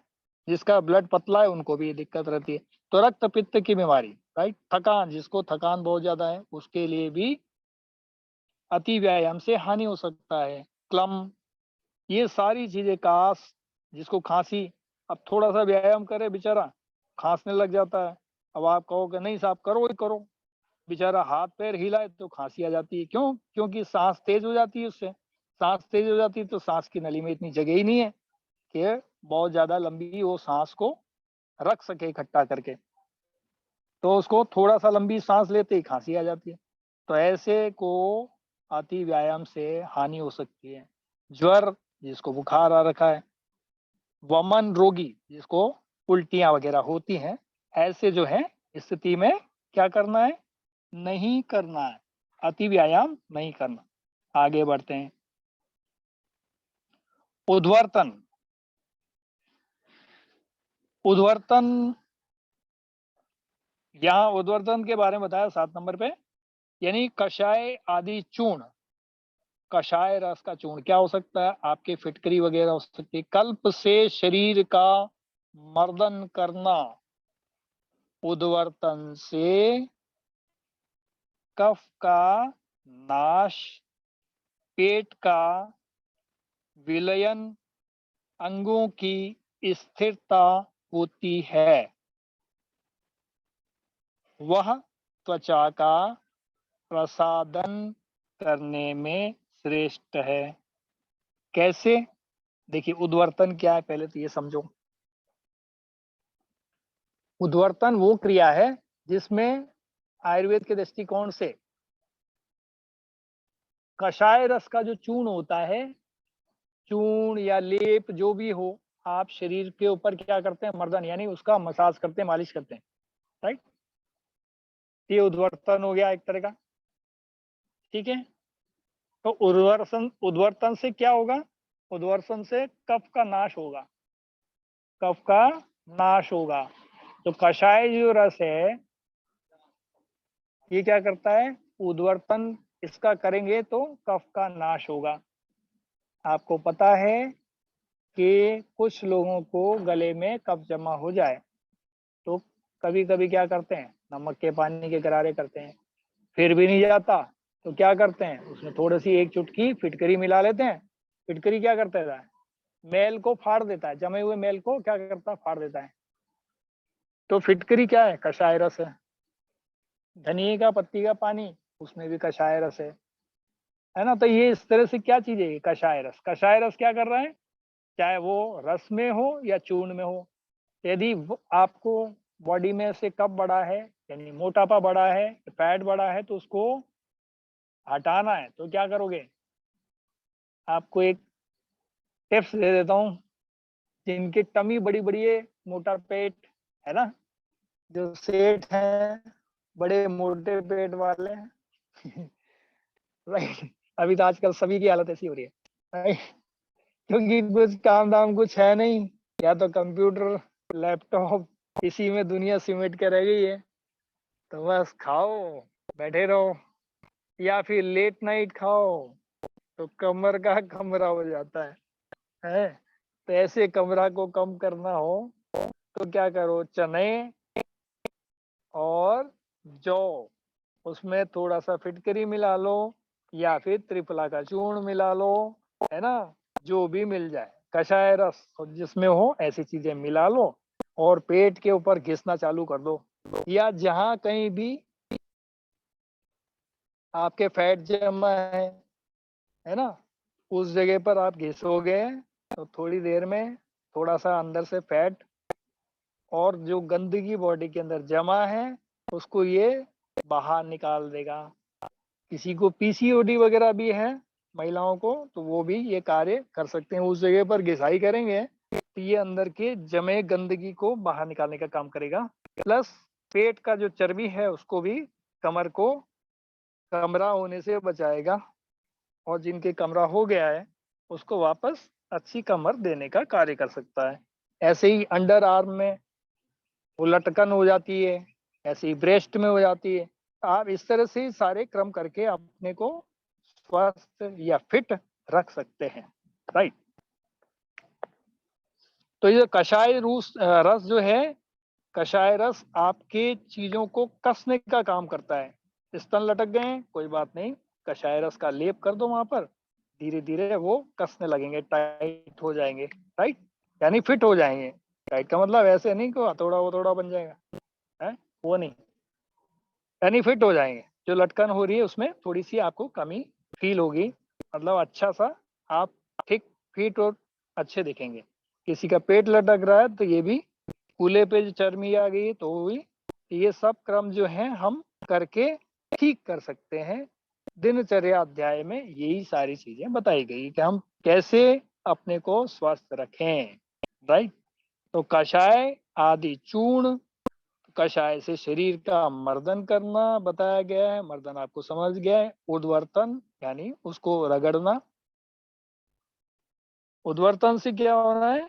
कफ का नाश हो रहा है और पेट का मतलब विलयन हो रहा है, वापस एक अपने सेट बैठ जाएगा, सब कुछ ठीक हो जाएगा, अंगों की स्थिरता होगी। अंगों में स्थिरता, स्थिरता मतलब जो यहाँ वहाँ लटक करके डोल रहे हैं ना, यहाँ वहाँ हिलते हुए नजर आते हैं, कपड़ों के अंदर से ही कुछ तो थोड़ा सा चले तो वो हिलते हुए से लगते हैं, जैसे पता नहीं क्या अंदर गुब्बारे उब्बारे सब बांध रखे हो, इतना मोटापा चर्बी वाला हिस्सा हो जाता है। कभी पेट के ऊपर ऐसा लगता है, कभी स्तन पे से, कभी कूलों पे से। कई लोग ऐसे अजीब से दिखते हैं, बेढंगे लोग जो दिख जाते हैं कई बार, कोई हो तो वही माफ करना। तो ये क्रम जो हमारे शरीर का हो गया है इसको स्वस्थ रखने का एक ये दिनचर्या वाली बात है, बताई गई आचार्य जी ने। तो और क्या, ये अंगों की स्थिरता लाता है, यानी उसमें ये जो लटकन और ये बेडोलापन है इसको थोड़ा सा ठीक करेगा, स्थिर कर देगा वहां पे। कषाय रस आप क्या करता है, कसने का काम करता है, यानी आपके जो टिश्यूज हैं उनमें जो गैप आ रहा है उसको भी ठीक से इकट्ठा करने का काम करता है। तो जहां भी कषाय रस की, जहां भी आपको लटकन जैसी चीजें दिखे तो कषाय रस का प्रयोग करने से वहां आपको लाभ हो जाएगा। तो इसलिए इसको कहा गया सर है थोड़ा कि ये कषाय रस के बारे में अधिक थोड़ा बताएं। कषाय रस आपने बताया जौ और चने का पाउडर प्लस फिटकरी, इसका हाँ सूखा पाउडर फिटकरी, बनेगा, और फिर उसको हाँ हम जी, यदि हम ऐसे जौ चने और फिटकरी का एक यही एक कषाय रस है कि और भी तो कई होंगे ना, जैसे आपने धनिया हाँ में बताया उसमें भी कषाय गुण है। हाँ जी, हाँ जी, हाँ जी, हाँ फिटकरी है, जी सबसे सस्ता जुगाड़ तो फिटकरी है।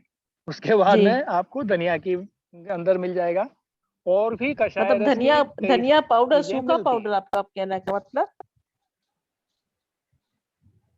धनिया का सूखा पाउडर हाँ की क्या? सूखा तो नहीं, धनिया का जो, हाँ हाँ ना ना ना, पत्ती वाला, हाँ हाँ, पत्ती पत्ती अच्छा अच्छा, पत्ती जो होती है ना, जी धनिया जी पत्ती, जी हाँ जी, हाँ जी, जी जी जी जी, मतलब ठीक है। उसका लेप किया तो जाए धनिया धनिया पत्ती पत्ती, को हाँ, पीस करके। आपको यदि स्तन लटक रहे हैं तो स्तनों पे लटक रहे हैं, कमर में कुछ लटक रहा है तो आपको जी यदि उसको फिट करना है तो आप धनिया पत्ती का पाउडर का लेप कर सकते हैं।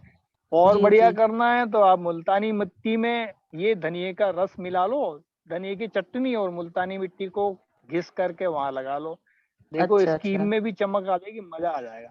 और अच्छा कसने का अच्छा, भी जो लटकन वटकन है ये भी खत्म हो जाएंगी। तो ये ओके ओके, सौंदर्य प्रसाधन का काम कर देगा।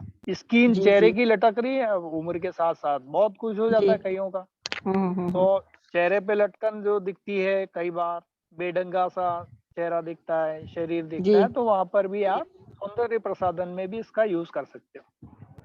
अच्छा अच्छा, ठीक ये है ना। मुल्तानी तो मिट्टी तो महंगी ड्राइनेस क्रीम, बढ़ाती है। बिल्कुल ड्राइनेस बढ़ाती है। तो आपके मोटापा हो हम्म गया है, वहां पर कफ हो गया है, तो यहाँ पर लिखा हुआ है ना, हम्म, कफ को वो कम कर रहा है। जी, ओके, बॉडी में क्या कर रहा है, कफ को ही तो कम कर रहा है। कफ हम्म, करने के लिए, कम करने के लिए तो हो रहा है ये सब। ओके, तो जहां पर कफ ज्यादा हो गया है और वहां लटकन सी महसूस हो रही है, तो वहां जी, ड्राइनेस लाएगा, खुश्की लाएगा, वहां पर सुखाएगा उसको, लटकन को हटाएगा और कस देगा चमड़ी को। अच्छा अच्छा, राइट, मतलब चमड़ी चने मसल्स जौ जो भी है और फिटकरी आगे को बढ़ते भी हैं। किस किस मात्रा में पीस करके एक पाउडर सा बन जाएगा, उसी सूखे पाउडर से लेप कर हाँ, के, मतलब गीला करके लेप करना है कि ऐसे ही रगड़ने से, सूखे रगड़ने से? सूखा यदि आप रगड़ते हैं तो वो कहाँ कहाँ रगड़ेंगे, जहां पर लटकन, जहाँ जैसे लटकन पेट है, ज्यादा है, जैसे पेट है, हाँ जी हाँ जी, पर ओके, पेट लटका हुआ है, जी कूल्हे हो गई, कूल्हे की चर्बी है, जी जी ये जी बड़ी जी, जिद्दी चर्बी नहीं होती है, आजकल जांघों पे हो आजकल गया, बड़ी महिलाओं में जिद्दी वही चर्बी है, पेट की, निकलती नहीं, जाती नहीं। हाँ हाँ हाँ हाँ हाँ हाँ, बहुत जिद्दी होती है। सेंट्रल ओबेसिटी वाला एरिया जो है ना, सेंट्रल जी जी ओबेसिटी जी, जिसको बोलते हैं अपन, okay, yes yes yes yes, तो बस, हाँ, एप्पल शेप बॉडी जिसको बोल रहे हैं, तो इस तरह की चीजों में ये काम करेगा, राइट। और हम्म, जहाँ स्तन वाला एरिया है तो यहाँ पर हम धनिया पत्ती की चटनी भी लगा सकते हैं, उसमें कुछ फिटकरी विटकरी भी और ऐड करके ले सकते हैं, जी तो जी उसको जी कसने का काम कर सकता है, धीरे धीरे करेगा लेकिन बढ़िया काम कर लेगा। ठीक है, तो ये अपने जी, को किसी ब्यूटिशियन, ब्यूटी पार्लर के पास में स्किन को चमकाने नहीं जाना पड़ेगा, आप घर पे ही ये काम कर सकते हैं, हम्म, खर्चे बच गए। ज्यादातर स्त्रियों को पेट की प्रॉब्लम रहती है ना, लटक जाता है पेट, हैवी हो जाता है। हाँ हाँ हाँ हाँ, तो बस वो जी ये अपन घर में अपने पास उपाय हमारे जी, ओके, चलिए आगे बढ़ते हैं। करें, के अंदर इतनी सारी, राइट। तो हमारे देश का पैसा हमारे देश में बचे, हमारी जेब में आएगा, हमारी जेब में पैसा बचेगा तो हम किसी भाई को दे करके खर्च करेंगे ना, तो हमारे घर में ही रहेगा। तो विदेशी कंपनी को दे देंगे तो विदेश में चला जाएगा बाहर, हमारे पास तो रहा नहीं, तो हमारी खून पसीने की कमाई का पैसा चला गया बाहर, बचाए हम जी। सब मिलके बचाएं, राइट। जी। चलिए आगे बढ़ते हैं। तो ये उद्वर्तन का काम हो गया। स्नान, फिर ये स्नान बताया है, स्नान कैसे करना है और क्या करना है ये भी बताया हुआ है। स्नान से अग्नि दीप्ति होती है, यानी क्या होता है, अग्नि बढ़ती है। स्नान से अग्नि बढ़ती है। तो स्नान से हमको भूख बढ़ेगी, तो पहले सबसे पहले हमको स्नान करना, खाने पीना बिल्कुल नहीं, कुछ लोग का नियम बना रहता है, अच्छा है, लेकिन ऐसा भी नहीं कि दिन में 12 बजे तक 2 बजे तक खाना पीना ना करके स्नान में ही लगे रहें, वो भी ठीक नहीं है कि भाई सफाई वफाई हो जाएगी, वो सब वो भी ठीक नहीं, राइट। तो हम स्नान से अग्नि दीप्ति, यानी क्या हो रहा है, अग्नि दीप्ति हो रही है, यानी भूख की बढ़ोतरी हो रही है। और वृश्यता, आयु वर्धन, ऊर्जा वर्धन और बलवर्धन होता है। क्या क्या हो रहा है, स्नान से अग्नि दीप्ति, वृश्यता, आयुवर्धन, ऊर्जावर्धन, बलवर्धन होता है। ये सब शब्द आप समझते ही हैं, इसमें कोई विशेष प्रकाश डालने की आवश्यकता दिखता नहीं। आयु नहीं, उम्र बढ़ेगी, वृश्यता यानी आप में शरीर में क्या आएगा, स्निग्धता बढ़ेगी। स्निग्धता बढ़ेगी यानी जो आपके ड्राइनेस है बॉडी में वो थोड़ी कम होगी, इसलिए कटी स्नान वगैरह भी कराते हैं। तो वहाँ आधा घंटा पानी में बिठा दिया, 45-50 मिनट, जैसे रोग है वैसा काम हो सकता है।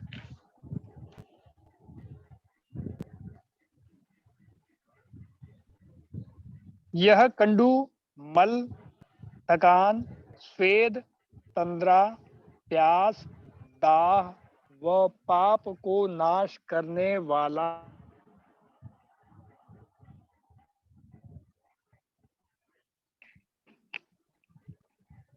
पाप भी स्नान करने से नाश होते हैं, राइट।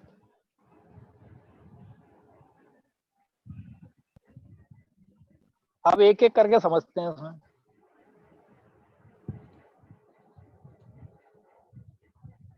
कंडू, मल, थकान, स्वेद, पसीना वसीना आपका हट ही जाएगा, तंद्रा, निंद्रा, सुस्ती आना, प्यास शरीर में ज्यादा लग रही है तो आपको कम हो जाएगा, दाह, कोई जलन वलन हो रही है तो आनंद मिलेगा। और इधर से कंडू यानी स्किन में कोई ऐसी बीमारियां दिखती है, मल शरीर के जो गंदगी है वो सब बाहर इससे हो जाती है ना। शरीर के ऊपर मल जमा है, मैल वैल जमा है, उसको आप साफ कर देते हैं। थकान भी आपकी उतर जाती है।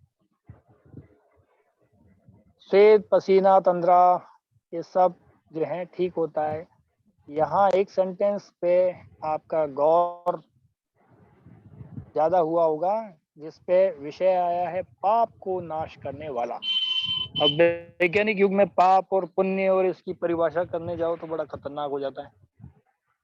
इसके प्रमाण क्या, कौन, कैसे, वो सब देखने को मिलता। और पुण्य क्या है, जो करके हर्षाए वो पुण्य, जो करके पछताए वो पाप।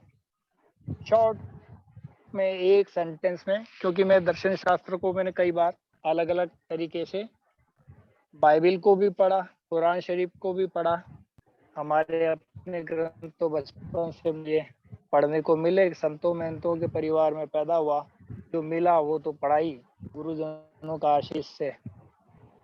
कोशिश किया कि बाइबल को भी पढ़ें, न्यू ओल्ड टेस्टामेंट, ये सब सारे क्रम जो हैं, सब जगह का एक निचोड़ समझ में आया, वो यही आया कि जो करके हर्षाए वो पुण्य, जो करके पछताए वो पाप।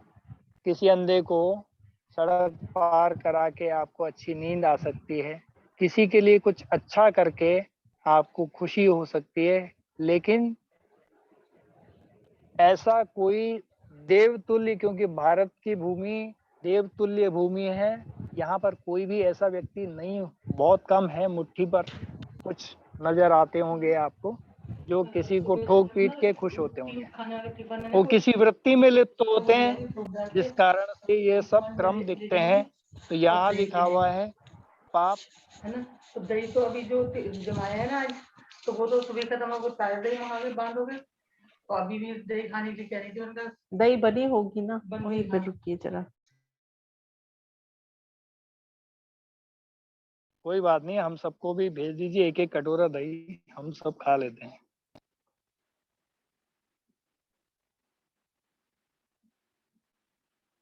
तो पाप को नाश करने वाला बताया है, यानी पाप को नाश करने वाला। ध्यान से सुनिए, स्नान से क्या पाप नाश हो रहे हैं? हैं? बिल्कुल। हमने अभी क्या बताया, जो करके पछताए वो क्या हुआ? पाप। और जो करके हर्षाए वो पुण्य। आपको नहाने धोने से कैसा लगता है? अच्छा लगता है। आपका शरीर स्वस्थ हो रहा है। आपके शरीर की जो ऊपर पसीने, जिसकी गंदगी से पड़ोसी भी परेशान होता है आपके पास, आप 10 दिन नहीं नहाओ तो पड़ोसी भी आपको अपने पास कोई बिठाना नहीं चाहता। तो इससे क्या हो रहा है? इस तरह से पाप का नाश हो रहा है, जिसको वैज्ञानिक शब्दों में जानने की आवश्यकता है, न कि किसी और क्रम में। राइट। गर्म पानी से शरीर के निचले भागों का परिषेक करना चाहिए। गर्म पानी से निचले भागों का परिषेक करना चाहिए। इससे पहले मैं आपको स्नान का तरीका बता देता हूँ। क्या सीधे शावर में जाकर के खड़े हो जाना चाहिए? गलत तरीका, सबसे घटिया। ये पश्चिम की सभ्यता के लिए अच्छा है। शावर के नीचे होना, खड़े होना, शावर से स्नान करना, वो पश्चिम की सभ्यता के लिए अच्छा है। क्यों अच्छा? वहां दो ही मौसम है। कौन कौन से? सर्दी और भयंकर सर्दी। ठीक है।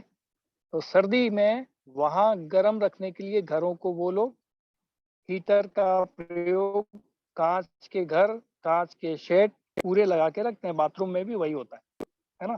तो जब वो वहां पर स्नान के लिए जाते हैं तो उनके लिए शावर इसलिए अच्छा है कि वो गुनगुने और गर्म पानी से नहाते हैं। ज्यादातर गर्म पानी से नहाया करते, ठंडे पानी से नहीं नहाते। तो आप जिस शरीर के अंग में, ध्यान से सुनेंगे तो समझ में आएगा, विज्ञान का रहस्य है। जिस शरीर के अंग में ठंडा सेक करोगे तो शरीर के अंदर हार्ट के जो आवरण है, उसको पेरिकार्डियम बोलते हैं, उसके अंदर एक लिक्विड भरा हुआ होता है। वो लिक्विड से हार्ट को ठंडा या गर्म, ब्रेन के सेंस से, आपकी इंद्रियों के सेंस से वो बताता है कि भाई अब ब्लड को ठंडा करना है और ब्लड को गर्म करना है। राइट। तो जैसे ही आप गर्म पानी के अंदर पैर डालते हैं तो आपको एकदम डालते ही क्या लगता है? एकदम गर्म लगता है। एकदम गर्म क्यों लगता है? क्योंकि पानी का टेम्परेचर है ज्यादा और बॉडी का टेम्परेचर कैसा है? उससे कुछ कम। तो जब तक वो बॉडी, हमारा जो शरीर है, उस टेम्परेचर के लेवल पर अपने शरीर का टेम्परेचर नहीं लाती, जब तक वो गर्म लगता है, ठंडा। गंगा जी में नहाते हैं, पानी बहुत ठंडा लगता है। अरे बाप रे, कार्तिक स्नान में जाओ तो और हालत खराब है। सुबह सुबह लोग तो 4 बजे 5 बजे ब्रह्म मुहूर्त में नजर आते हैं डुबकी लगाते हुए। क्या करते हैं? स्नान का तरीका क्या? हमारे यहाँ हमने शावर बनाए नहीं। क्यों नहीं बनाए? क्योंकि हमारे यहाँ तो नदियां हैं, हमें कोई गर्म पानी करना ही नहीं है। हमारे यहाँ नदियां हैं, उनमें ठंडा पानी बहता है, शीतल वाटर, शुद्ध वाटर एकदम बहता है। हम क्या करते हैं? सबसे पहले अपने पैरों पर पानी डालते हैं, अंजलि भरा और पानी उठाया और पैरों पर डाला। फिर धीरे धीरे हम नदी के अंदर उतरते हैं। तब भी हमारा कौन सा हिस्सा अंदर जाता है पानी में? पैर या सिर? आप कहोगे ऑब्वियसली पैर। पैर जब हमारे शरीर का हिस्सा वहां जाएगा, और ये किससे पीड़ित है? वात। इसका क्षेत्र है ये, नाभि के नीचे वात का क्षेत्र है। वात के क्षेत्र में ड्राइनेस होती है, वात का गुण ड्राइनेस है बॉडी में, यानी ऐसी ड्राइनेस। और उसकी पैर का जो गुण क्या है? पैर का गुण है ड्राइनेस, मतलब उसका वात का क्षेत्र है, तो वात का गुण क्या है? ड्राइनेस लाना और ठंडा। जबकि हमारे यहाँ पर नियम बना रखा है, हमारे यहाँ पर सिस्टम बना हुआ है, और हमारे यहाँ कहावतें हम सुनते हैं बड़े बुजुर्गों से, पैर गरम पेट नरम सिर हो ठंडा तो वैद्य को दिखाओ डंडा। राइट, ऐसा ही चलता है हमारे यहाँ पर। राइट, तो जो एक स्वस्थ व्यक्ति की पहचान क्या बताई उन्होंने? पैर गरम पेट नरम सिर हो ठंडा तो डॉक्टर को दिखाओ डंडा। राइट, तो पैर को ठंडे पानी में जब आप डालेंगे तो आपका जो हार्ट है उसको फील, इंद्रिय द्वारा यानी त्वचा द्वारा ये फील होगा, ब्रेन के पास भी सिग्नल जाएगा कि पानी बहुत ठंडा है, तो वो हार्ट को मैसेज करेगा, पेराकार्डियम को मैसेज करेगा। और पेराकार्डियम जो अपना लिक्विड है उसके अंदर ऐसे हार्मोन्स ब्लड में पैदा होंगे, ब्रेन से भी कुछ हार्मोन सिक्रेशन आएगा, और वो जाकर के क्या करेंगे? पेराकार्डियम जो हार्ट का आवरण है उसको गर्म कर देंगे। क्यों कर देंगे? क्योंकि ब्लड को वहां पर गर्म भेजना है, पैरों में गर्मी करनी पैदा। जब उस ठंडे पानी का सामना कर पाएगा बंदा, नहीं तो एकदम ही ठंडा हो जाएगा। राइट, तो ब्लड क्या करेगा? हार्ट क्या करेगा? ऐसा ब्लड भेजेगा जिसमें गर्मी आ गई है, तो गर्म, तो पैर गर्म रहेगा। राइट, ऊपर से पैर भले ही आपको छूने पर ठंडा लगेगा, लेकिन अंदर से वो ब्लड का सर्कुलेशन उसका गर्म ही होगा। तो उस टेम्परेचर पे लाने का प्रयास करेगा जिस टेम्परेचर पे पानी का टेम्परेचर है। या तो पानी के टेम्परेचर को बॉडी के अनुकूल बनाएगा, या बॉडी के टेम्परेचर को पानी के अनुकूल बनाएगा। यही हमारे शरीर का हर हिस्से में क्रम होता है। ऐसे ही खाना ठंडा खाते हैं तो भी पेट में ब्लड को गर्म करने के लिए जाना पड़ता है उस भोजन को। और आप बहुत ज्यादा गर्म भोजन कर लेंगे तो क्या करेगा? उसको अपने टेम्परेचर पे लाएगा, शरीर के टेम्परेचर पे लाएगा। तो टेम्परेचर को मेंटेन करने का काम आपका ब्लड कर रहा है।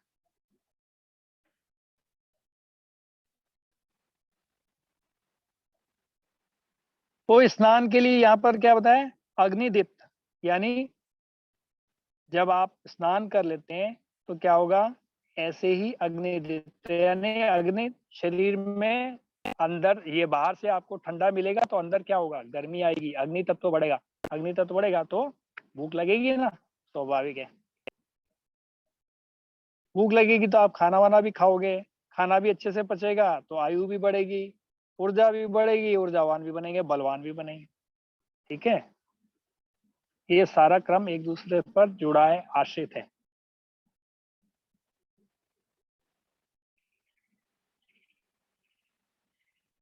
मुझे लगता है आपको थोड़ा समझ में आ गया होगा क्रम। तो यह कंडू मल, थकान, श्वेत, तंद्रा, प्यास, दाह, पाप को नाश करने वाला बताया गया है। और गर्म पानी से शरीर के निचले भागों पर परिषेक करना चाहिए।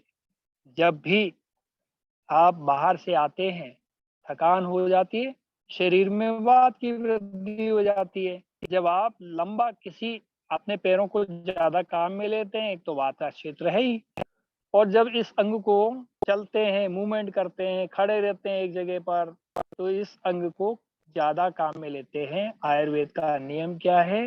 जिस अंग को हम ज्यादा काम में लेते हैं उसमें वात की वृद्धि हो जाती है, और ऑलरेडी वो वात का क्षेत्र है और वात की वृद्धि हो जाएगी तो आपको थकान पूरे शरीर में महसूस होगी, ना कि हाथ पैरों में। तो आप पैरों को जैसे ही गर्म पानी में डालेंगे, शरीर के निचले भाग का परिषेक करें लिखा है, तो आप उसको सेक कर देंगे तो आपको थकान उकान से मुक्ति मिल जाएगी। ठंडे पानी से शरीर के उत्तम अंगों का परिषेक करना चाहिए। उत्तम अंगों का परिषेक करना चाहिए। क्या बताएं? उत्तम अंगों, उत्तर यानी ऊपर के जो अंग हैं उनका, ठीक है, ऊपर के जो अंग हैं शरीर के उत्तम अंगों का परिषेक करना चाहिए। किससे? ठंडे पानी से। और पैर का किससे करना चाहिए? गर्म पानी से। ठीक है, तो आपकी थकान उतार देगा। अन्यथा आंखों व बालों का बल नाश होता है। लोग कहते हैं हमारा बाल झड़ रहे हैं, आंखों की रोशनी कम हो रही है, तो भैया शावर के नीचे नहाना बंद कर दो। बीमारी आपने पैसे देकर खरीदी है, हमने तो दी नहीं लाके, है ना। तो आदमी के जेब में पैसे आए, उसने बीमारी खरीद के ले आया, पश्चिम की नकल कर ली। वहां की सभ्यता के हिसाब से वो अच्छा है, उनको करने दीजिए। या तो आप पूरे पूर्व में हो जाओ या फिर पूरे पश्चिम में हो जाओ, तब आप स्वस्थ रह सकते। तो आपकी बीमारी का कारण ही यही है। तो ना तो हम पूरी पूर्व की सभ्यता को अपना पा रहे हैं और ना ही हम पश्चिम की सभ्यता को अपना रहे हैं। दोनों में से कहीं के नहीं रहे हम।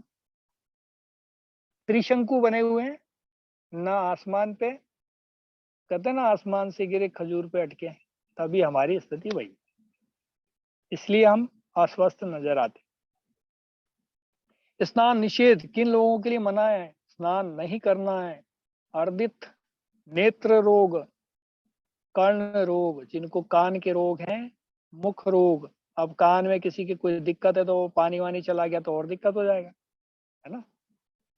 उसके अंदर कान में इन्फेक्शन हो गया तो ऐसे व्यक्ति को स्नान यानी ऊपर वाले हिस्से को स्नान नहीं कराएंगे, नीचे वाले को करा सकते हो। तो ऐसे लोगों को स्नान का निषेध भी बताया गया। वो चाहेंगे तो अर्दित, जिनको खांसी वांसी होती है, कफ वगैरह, नेत्र के रोग, आंखों की कोई बीमारियां चल रही हैं, राइट, कोई इन्फेक्शन हो रखा है। कर्ण रोग, ये उस अवस्था में बताया गया है जब आप नदी में या ऐसे जलाशयों में नहाया करते थे जहां इन्फेक्शन होने के चांसेस बढ़ सकते थे। उस जमाने की बात कही गई है। नलों में भी आजकल बैक्टीरिया तो सब में आते हैं, इन्फेक्शन तो हो ही सकता है। तो हमारे यहाँ आचार्यों ने, हमारे जो गुरुओं ने बहुत हर चीज के ऊपर अध्ययन करके एक विस्तृत प्रमाण के साथ में सारी चीजों की व्यवस्था का निर्माण किया। तो स्नान निषेध किसके लिए? अर्दित, जिनको बहुत ज्यादा इस टाइप की स्थिति रहती है, जिनमें क्या बोलेंगे, अर्दित रोग जो होता है,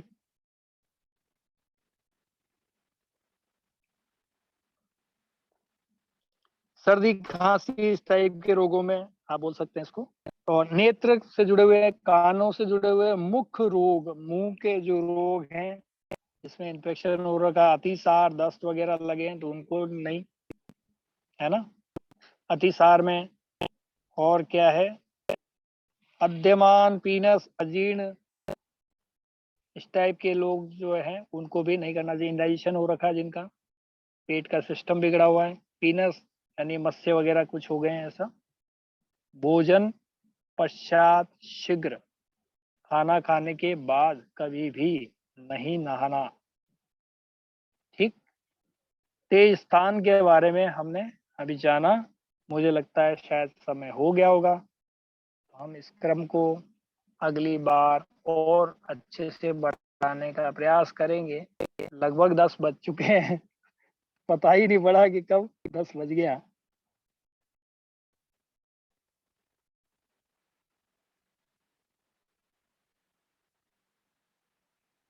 तो मुझे लगता है कि मैंने कोशिश की है आपको अच्छे से बताने की एक एक चीज को, और आप ठीक से समझ भी पाए होंगे। इसी क्रम को हम अच्छे से अगली बार और बढ़ाएंगे। आप मुझे याद दिलाइएगा कि हमने कहाँ से शुरू किया था। 8वां नंबर स्नान का हो चुका था, 90 का क्रम शुरू करना था, राइट। तो हम शुरू के कुछ जो पॉइंट्स हैं दादा, वो आवाज ठीक नहीं था, तो उसको एक बार रिकॉर्डिंग सुनने के बाद पता चलेगा, तो उसको फिर से रिपीट कर दीजिएगा। हाँ, आपको लगता है, वैसे तो आप पढ़ेंगे ना, इसमें सब चीजें लिखी हुई है, इसमें कुछ भी ऐसा नहीं है कि बहुत ज्यादा व्याख्या करने की आवश्यकता है। लेकिन फिर भी किसी को नहीं समझ में आया है, आप सुन लीजिए, और आप उसके जो प्रश्न जो बनते हैं आप पूछ सकते हैं, जहाँ नहीं आ रहा है, राइट, वो ज्यादा अच्छा रहेगा। तो उसके उत्तर देने में हमें थोड़ी सुविधा भी रहेगी। जहाँ दिक्कत है हम उस पर चर्चा करेंगे, और हम भोजन का विधान क्या है उसको भी हम अगले बार में समझने का प्रयास करेंगे। तो सभी को प्रणाम, नमस्कार प्रणाम दादा। जी, प्रणाम। ललित जी एंड कर दीजिए क्लास, आप होस्ट हैं।